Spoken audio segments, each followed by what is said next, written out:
Assalamualaikum warahmatullahi wabarakatuh. Kami dari kelompok 4 akan mempresentasikan materi yang ada di dalam pelajaran sejarah, yaitu keutamaan istri. Nama saya Alif Pramudia. Nama saya Kalisa Aubin Elfarizanti. Nama saya Kenny Rosfitri. Nama saya Khairo Hafiz Romolon. Biografi Dewi Sartika. Dewi Sartika lahir di keluarga Sunda yang ternama, yaitu R. Rangga Sumanegara dan R.A. Raja Permas di Cicalengka pada 4 Desember 1884. Ketika masih kanak-kanak, ia selalu bermain peran menjadi seorang guru ketika seusai sekolah bersama teman-temannya. Setelah ayahnya meninggal, ia tinggal bersama dengan pamannya.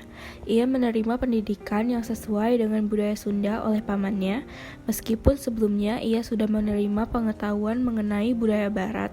Pada tahun 1899, ia pindah ke Bandung. Pada 16 Januari 1904, ia membuat sekolah yang bernama Sekolah Istri di Pendopo, Kabupaten Bandung. Sekolah tersebut kemudian direlokasi ke Jalan Ciguriang dan berubah nama menjadi Sekolah Keutamaan Istri pada tahun 1910. Pada tahun 1912 sudah ada 9 sekolah yang tersebar di seluruh Jawa Barat. Lalu kemudian berkembang menjadi satu sekolah tiap kota maupun kabupaten pada tahun 1920. Pada September 1929, sekolah tersebut berganti nama menjadi Sekolah Raden Dwi. Ia meninggal pada 11 September 1947 di Ceneam ketika dalam masa Perang Kemerdekaan. Berdirinya Sekolah Keutamaan Istri. Semua pengalaman baik ketika tinggal bersama uaknya di Cicalengka maupun ketika kembali tinggal bersama ibunya di Bandung telah menyadarkan Raden Dwi Sartika bahwa selayaknya kaum perempuan harus mampu, mandiri, dan terampil. Untuk itu anak perempuan harus dididik dan dibina agar menjadi manusia yang dapat mengembangkan potensinya dan supaya di kemudian hari mereka dapat menjadi ibu yang baik, yang sanggup melindungi keluarganya. Karena dari ibu yang baik akan terlahir generasi yang baik. Oleh karena itu, ia mulai berpikir untuk mewujudkan cita-citanya untuk mendidik anak-anak perempuan dari kalangan manak maupun rakyat jelata demi kemajuan harkat dan martabat kaum perempuan itu sendiri, sehingga dapat menjadi manusia yang berguna bagi dirinya sendiri, masyarakat, bangsa, dan negara. Dan hanya dengan pendidikanlah jalan keluarnya. Maka inilah alasan mengapa Raden Dwi Sartika mencetuskan gagasan untuk mendirikan sekolah khusus untuk kaum perempuan.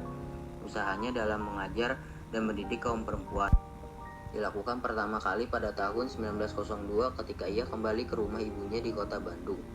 Di sebuah ruangan kecil di belakang rumah ibunya di Bandung, dia mengajar di hadapan anggota keluarganya yang perempuan seperti merenda, menyulam, merancang pakaian, tata kerama, memasak, menjahit, membaca, menulis, dan sebagainya.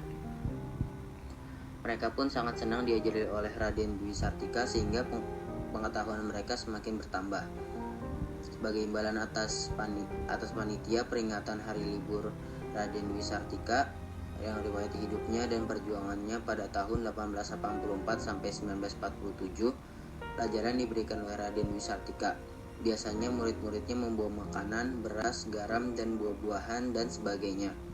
Kegiatan belajar mengajar yang dirintis Raden Dwi Sartika perlahan-lahan tercium oleh inspektur pengajaran Hindia Belanda di Bandung bernama C. Den Hammer.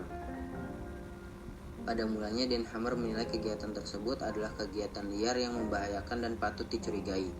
Lebih, Raden Dwi Sartika adalah anak dari Patih Somanagara yang dikenal menentang gubernemen. Tetapi setelah melihat secara dekat dengan cara mendatangi rumah R.A. Raja Permas untuk melihat kegiatan pengajaran dilakukan Raden Dwi Sartika, akhirnya C. Den Hammer menilai kegiatan tersebut tidak membahayakan dan bahkan dinilai positif. Sehingga terkesan dengan pemikiran dan keinginan Raden Dwi Sartika ingin mendirikan sekolah bagi anak perempuan. Karena terkesan dengan simpati secara pribadi maupun sebagai penjabat inspektur pengajaran, Den Hammer menyatakan dukungannya atas rencana untuk mendirikan sekolah untuk kaum perempuan. Bahkan Den Hammer menyuruh agar segera mendirikan sekolah tersebut. Namun dukungan Den Hammer ternyata tidak cukup, karena masih saja ada yang menghalangi usahanya tersebut. Bahkan ketika Raden Dwi Sartika menghubungi kerabat dekat dan sanak keluarganya untuk membantu mendirikan sekolah bagi anak perempuan. Semua yang dihubungi justru menolak dan menentang gagasan tersebut dengan alasan adat istiadat.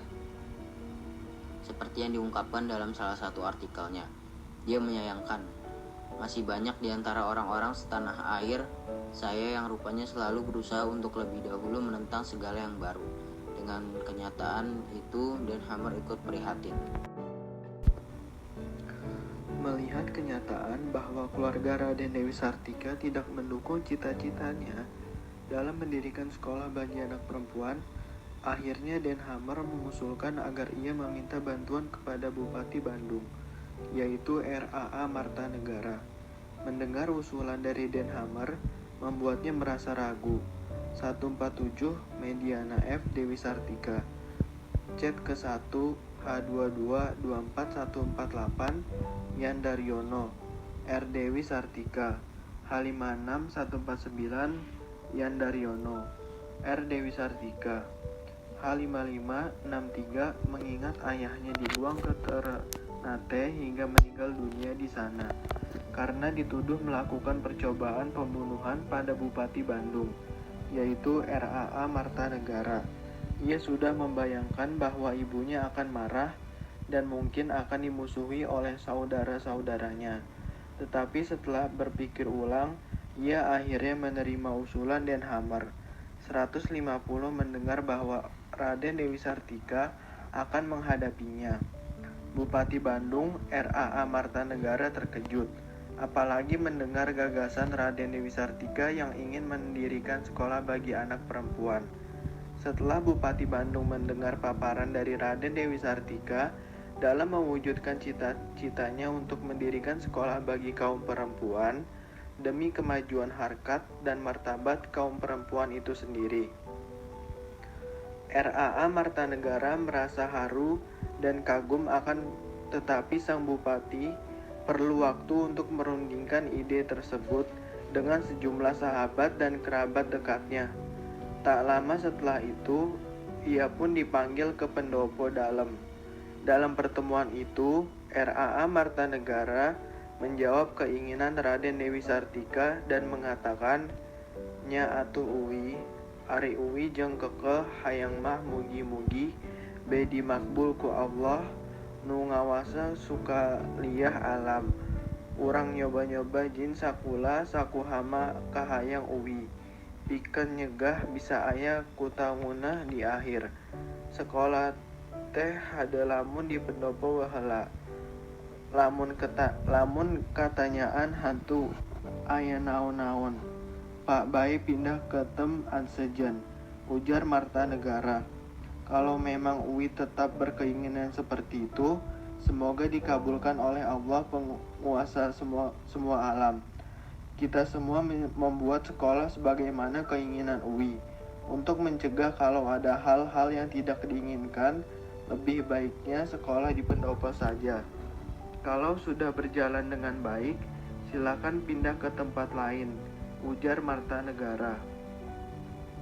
151 mendengar ucapan R.A.A. Martanegara, hilanglah semua perasaan cemasnya.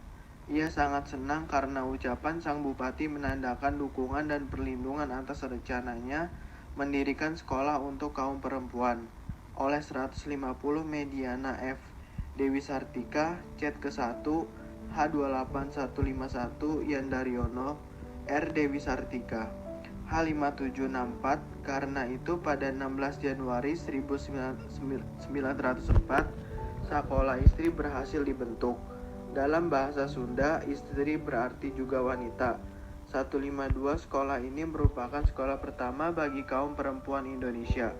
Sesuai dengan amanat R.A.A. Martanegara, untuk sementara waktu tempat belajar dilaksanakan di ruangan Paseban Barat di halaman rumah Bupati Bandung. Sistem pendidikan di Sekolah Keutamaan Istri. Berhubungan dengan sistem pendidikan Keutamaan Istri, penulis mencatat beberapa elemen penting yang menjadi faktor penunjang keberhasilan sebuah lembaga pendidikan. Di antaranya adalah sebagai berikut. 1. Guru Sekolah Keutamaan Istri adalah sekolah yang khusus diperuntukkan untuk kaum perempuan. Oleh karena itu, guru-guru yang mengajar di sekolah tersebut semuanya merupakan perempuan. Salah satu tujuan diberlakukan kebijakan seperti ini adalah agar masyarakat dapat menyaksikan dan mampu memberikan penilaian bahwa kaum perempuan juga mampu bersaing dengan kaum laki-laki dalam upaya pemberdayaan pendidikan. Penulis mencatat, pada awal pembentukannya pada tahun 1904, terdapat 3 guru yang mengajar di Sekolah Keutamaan Istri. Selain Raden Dewi Sartikas sendiri yang juga merangkap sebagai kepala sekolah, juga ada saudara misannya yang ikut membantu dalam memberikan ilmu pengetahuan. Di antara kedua guru tersebut ialah Nyi Purwa dan Nyi Uwit. Terima kasih telah menyaksikan dan menonton video penjelasan dari kelompok saya. Kurang lebihnya mohon maaf. Wassalamualaikum warahmatullahi wabarakatuh.